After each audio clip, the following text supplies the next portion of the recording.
Hello and welcome to this presentation for low ohm testing or ductor testing. The contents, so we're going to discuss the theory of low ohm testing, examples of some testing, examples of high resistance joints, types of testers, practical tests and preventing high resistance joints.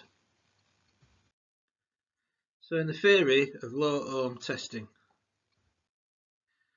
so we can see on this demonstration here that a DC current running through a conductor will be constant throughout the conductor. A DC voltage running through the conductor drops at a constant rate with a constant resistance. The voltage will drop at points where the resistance increases and doesn't recover.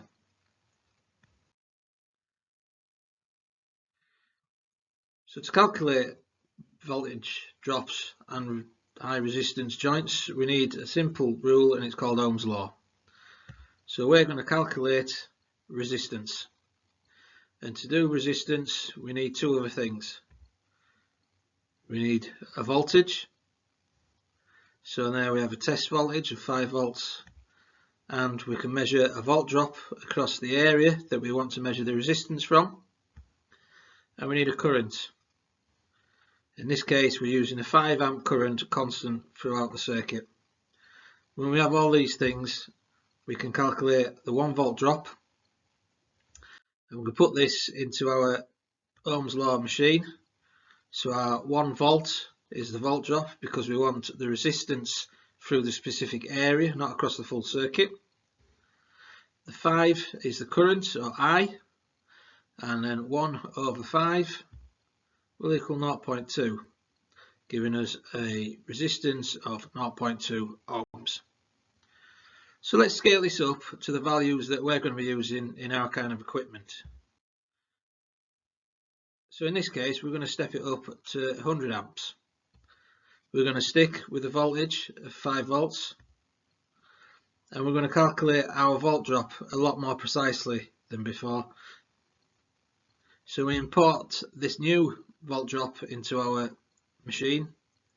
We have a reading there of 0.0005 over 100, giving us a reading of 0.00005, which is very accurate, but it's quite messy, so we can tidy this up and then we can bring everything into scale, and we're using micros.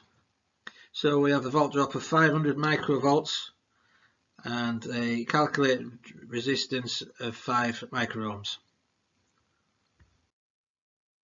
We can also use this method for multiple points along a circuit because the current is constant throughout the circuit and we're only measuring the volt drop through particular points.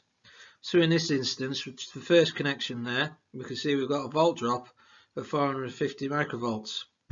Pop this into the machine and we get 4.5 microohms. And we can move further down the bus bar, 580 microvolts. Into the machine, 5.8 microohms, and so on and so on. So we could use this test for testing multiple points along a bus bar or feeder circuit. So examples of testing that have been done on site and on fields. So in this instance we're using the TNR tester, and in the screen there you can see again we're using 100 amps and the volt drop is 0.48 millivolts, which is the same as 483 microvolts. In the picture showing the clamps, you can see the arrangement with the clamps with the current on the outer and voltage detection on the inner side.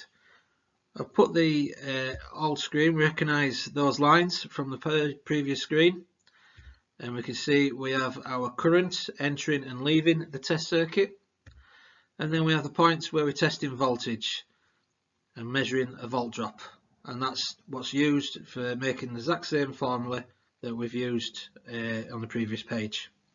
So that's quite easy when we've got an open air conductor where we have access to all the points that we need. In this instance we're looking at switchgear, which is gas insulated, so our points of access are a lot more limited. In the picture to the left you can see the clamp on the outside for the high current, and then on the inner side you have the voltage measurement point.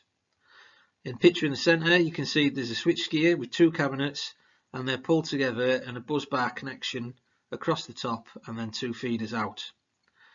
We can test from both feeder points or the bushings with the same clamps from the neutral 0 volt side. Again, the current on the outside and the voltage detection on the inside. For these bushings we're using M16 threaded bolts. They're really good for connecting this type of equipment. Same with mega testing and all this. It's a lot easier. It's a good tool to have in any commissioning toolbox.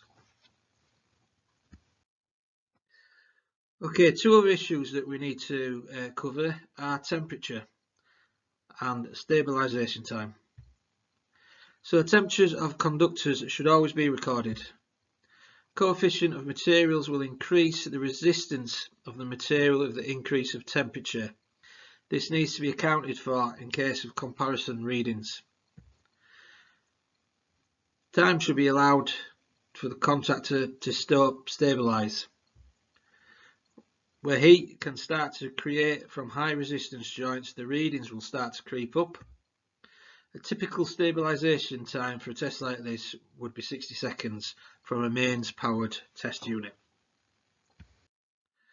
So in this graph we can just look into a little bit more about how temperature actually affects conductors. So I've taken this from Mega's website on a tutorial they do on pretty much the same discussion. As you can see in the centre there we have a reference point of 0 degrees and 1000 microohms. So we're moving towards the right and we can see the temperature range is moving up from 20 to 40 to 60, and those are temperature ranges that we could be working on equipment.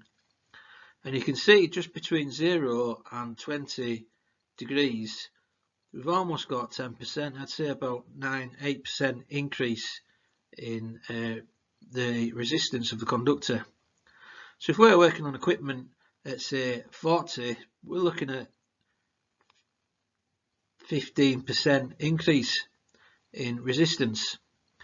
So if we was on a transformer that was had a fault and the conductors were still pretty warm, those temperatures are not unforeseeable.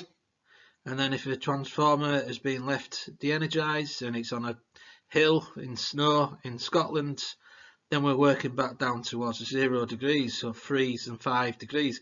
So that range of temperature can have a real effect on our readings. So it's something that should be recorded and just to be able to reference against in case the new readings are slightly out. Okay, so now we're going to look at some examples of high resistance joints. So in this slide here we can see this is the LV flags from a 3.6 transformer. This is actually from London Array. Now on the left hand side you can see the old braid that's been removed and those black almost like soot that's on the flag connection points. In the centre obviously the image as we arrived at the site, and straight away you can see where the heat damage is. On the right hand side you can see what was shown when we removed the braid. Now the difference between this and the braid connection is the braid connection blacking is from heat. On the flag on the right, what's actually happened there is the moisture's got in between the flag and the braid, and that's oxidized between the two plates, and that's created the resistance that's eventually created the heat, and the heat has then created further oxidization on the braid. So it's become a self-perpetual machine eventually, and that's all due to moisture getting in between the flag and the braid in the initial build-up. It's worth noting that on these transformers the cooling system is pulled in air from outside, passed over the transformer and then pushed out. So all that air is coming straight from outside in the middle of the North Sea, blowing over these flags and then being pushed out as hot air. So that's absolutely drawing as much moisture as there is outside into this area, onto these flags. On this next slide, you can see to the left is the resulting damage to the threads that's underneath the flag. This is partly due to heat and partly through dissimilar metals, and the threads, you can see the amount of oxidization that's built up through the threads, and this is really high resistance and just accelerates the fault. In the middle, you can see this is actually a tool that was developed by ourselves to be able to deal with these issues in really hard to reach points. You can see there on that's actually a transformer on westernmost rough, I believe it is. You can see the access is that's a guy at full arm's reach to try and get to that, and not being able to get a proper visualization of the back of the threads. So we developed this tool that's 365 cleaning, and then to the right you can see the results on this is back on the 3.6, but that's because we've got availability to be able to get a full size view. It's nicely clean, all that oxide removed, and then that would have been re-greased and reconnected back into service. In this slide, this is quite a recent fault actually. This is from Murray West, I believe. These are the results from the transformer protection relay.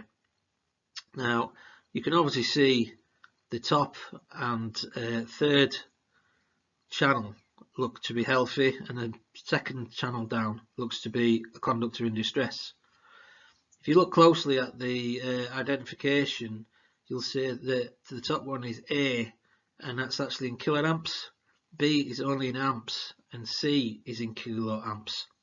So essentially phase A and C are in 1000 amps, and phase B is only managing to push less than 40 amps at its absolute maximum at the beginning there. So essentially this is almost an open circuit conductor, and as you can see the distress as it's jumping up and down, and it's not in a uniform sine wave like you'd expect. So this is signs of arcing and signs of breakdown in a conductor. Also notice on phase A and C is they're actually a mirror image of each other, so rather than being 120 degrees apart, they're actually 180 degrees, and that's because they've lost a phase in the transformer, and it's polarizing the other two phases against each other to try and compensate. So if we look along the time zone across the bottom of these phases, you'll see we're starting at 10 milliseconds, move to 0, and then back through to 50 milliseconds just before the yellow line. In all that time, you can see that conductor is in distress, and at just after 50 milliseconds it drops off, and if we look down at the bottom we see neutral CT that's been pretty zero all the way through it up until the yellow line, and then we see a jump and a full sine wave, and that's the neutral CT, so that's the air fault path of a fault current. So essentially we can put this together and see that L2 has had a high resistance joint, almost open circuit. It's been trying to make a circuit for itself, possibly inducing arcing, and when there's arcing there's heat, and that's lasted for around 50 milliseconds, and then at some point it's actually built up enough heat, degraded itself, and it's found a path to earth, jumped to earth, and the relay has tripped on a restrictive earth. So that's what we can put together just from looking at those sine waves from the safety relay. And our next slide we're going to look at what actually happened. So as you can see, there's the joint on the right hand side, and you can see all the blacking, and you can see the distress in the colour of the bolts where the washers are, and you can actually see where metal has melted and dropped down. And on the picture on the right, left, sorry, you can see where the tracked arcing has run up the bus bar, possibly used that earth point, the earth clamp there to try and find a fault path to earth. So that's the damage that they can create just from having high resistance joints on a high voltage circuit. Okay, so types of ohm meters that there are around. I've just picked 3 randomly that kind of cover the main aspects, but there are many different types on the market. The first one we'll discuss is the DLO10. This is battery powered, up to 10 amps testing current with push leads or clamps available, and it's run battery powered, but it will still run at a constant test. Second one is the MOM2. This is also battery powered. This is a lot higher current. It runs up at 250 amps. It comes with push leads or clamp leads are available, and you can set the test time to 100 milliseconds, 600 milliseconds, or 3 seconds. That's quite short because when I've used this, if I've set it to 3 seconds, the maximum test you're going to get is maybe 6 tests out of it, and then you've got to recharge the batteries. So you really have to decide what time of tests you want to use given the amount of testing you want to do. Okay, and so this one is one of the pictures we've seen earlier by TNT. It's the DMO 200. This is mains powered and gives up to 200 amps test current, and this comes with the clamp leads, and this is obviously for a constant test as well. And this is one that was used in the pictures earlier. So at this point we would use the DLO10 that we have on site. I have some test pieces, and we was going to do some tests and fill out a table of all different types of joint failures that I've taken or reproduced, and have a bit of a workshop time. So this is the table that we would fill out. We're going to skip this bit at this moment. We'll move on to the next slide. So this is one of the joints that I actually made in my garage.